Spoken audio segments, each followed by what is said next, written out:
¿Sabés cuál es la diferencia entre take, took, taken? Suena muy parecido. De hecho, es un solo verbo. Si querés saber cuál es la diferencia, quédate, te cuento. En el video anterior acerca de verbos, te contaba que además de describir una acción o algo que sucedió, el verbo también expresa en qué tiempo sucedieron esos actos. Por ejemplo, past, present, future. Pasado, presente y futuro.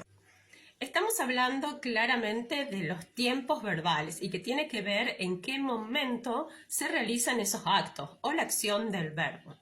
En inglés, a diferencia del español, se utilizan tiempos verbales que a lo mejor no estamos acostumbrados, pero que sí también coexisten, ¿sí?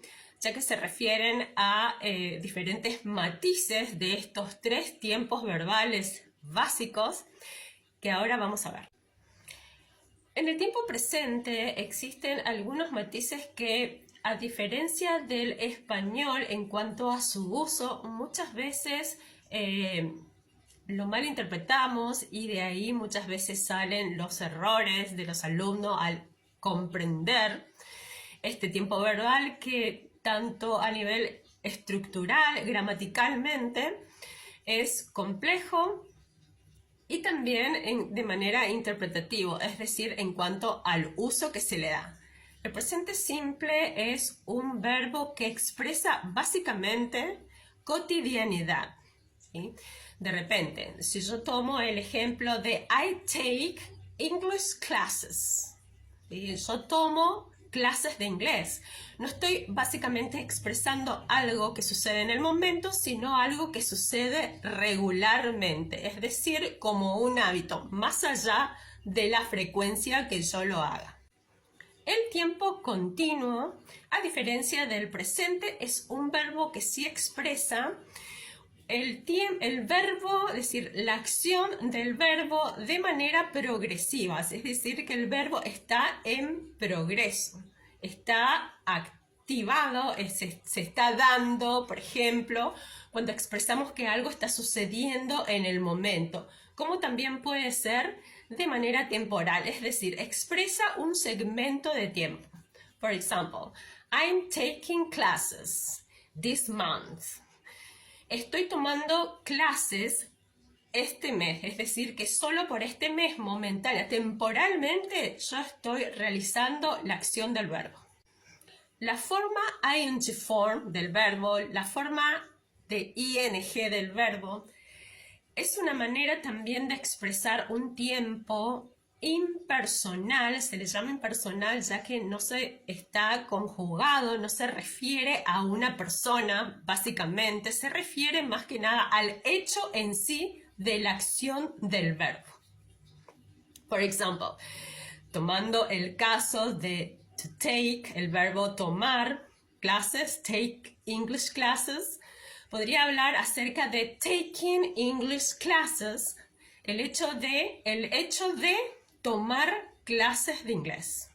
Por lo general siempre viene al principio de la oración, ya que en el enunciado, una vez que enunciamos, lo hacemos de manera tal que sea una actividad, por supuesto que puede ir en otra ubicación también, pero siempre se lo considera en este caso como un hecho en sí y no tanto como una acción. Es decir, la actividad del verbo.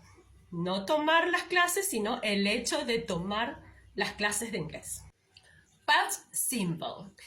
A pesar de que el pasado simple es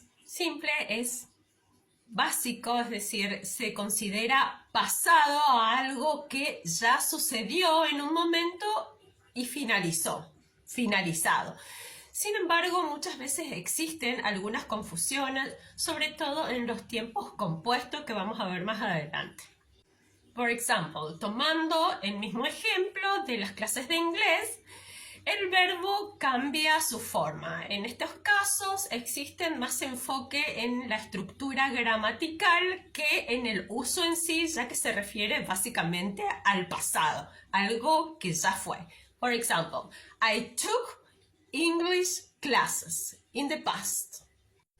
En el tiempo pasado, así al igual que el tiempo presente, también existe una forma del verbo impersonal, es decir, que no está conjugado y se refiere más bien como un hecho concreto. Es la forma del mismo verbo taken, ¿sí? Took vendría a ser una acción en pasado y taken un hecho realizado, un hecho. No tanto como una acción, sino como un hecho. Taken.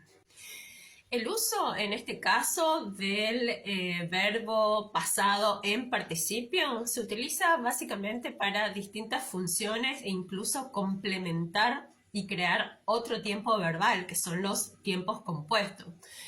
También pueden llegar a funcionar como adjetivo. O sea, básicamente se utiliza el pasado participio de los verbos para utilizarlo o funcionar como un adjetivo. Por ejemplo, taken en inglés, si bien estábamos hablando de un concepto que tenía que ver con tomar clases, tomar o incluso agarrar, también se considera como llevar, ¿sí? De un lugar a otro, trasladar. En este caso, taken, que está en pasado participio como un hecho y se lo puede utilizar como un adjetivo, significa llevado, arrancado. O sea, por lo general, lo que podría ser equivalente al español, secuestrado, ¿sí? Se utiliza esa palabra. Básicamente como uno de los ejemplos, funcionando como un adjetivo. Otro uso muy importante y conocido también es el uso del pasado participio en los tiempos compuestos. Los tiempos compuestos son tiempos verbales que están compuestos por lo general, dos verbos. Uno que funciona como un auxiliar, es decir, un soporte del verbo principal, que es la acción del verbo. Por ejemplo, I have taken English classes. Por otro lado, también tenemos el tiempo futuro, future simple, que expresa, como bien se refiere la palabra, un futuro, ¿sí? Puede ser también al igual que en el tiempo presente, puede ser simple o puede ser continuo, ¿sí? Es decir, en progresivo. Este también es un tiempo verbal en donde se focaliza más que nada en la estructura gramatical, ya que es un poco complejo, sobre todo porque además hay varias formas de expresar el futuro.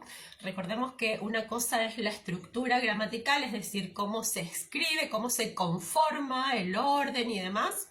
Y otra cosa es de qué manera se lo utiliza y que muchas veces confunde, ya que, bueno, en estos casos difiere y en algunas cosas, si bien coexisten ambas expresiones, pero se le da diferentes connotaciones. Vamos a ver. Por un lado, a nivel gramatical, se utiliza el will como un auxiliar del verbo, base del verbo, si bien, si yo digo I will take English classes, por ejemplo, yo expreso take, es de la misma forma, tiene la misma forma que el pasado, sin embargo, will, que me está soportando a mi verbo, es el auxiliar característico y único de este tiempo verbal. Cada vez que yo escuche I will take o cualquier otro verbo will, la palabra will se está refiriendo a un auxiliar exclusivamente del tiempo presente, futuro, en este caso simple. En un futuro simple utilizo will como auxiliar, es característico del tiempo verbal, y por otro lado también shall, que únicamente se utiliza para cuando me refiero a mi persona, es decir, la primera persona. Existen otras formas de expresar tiempos futuros. El going to, por ejemplo, es muy común utilizar sobre todo en el lenguaje coloquial informal y además en un futuro inmediato.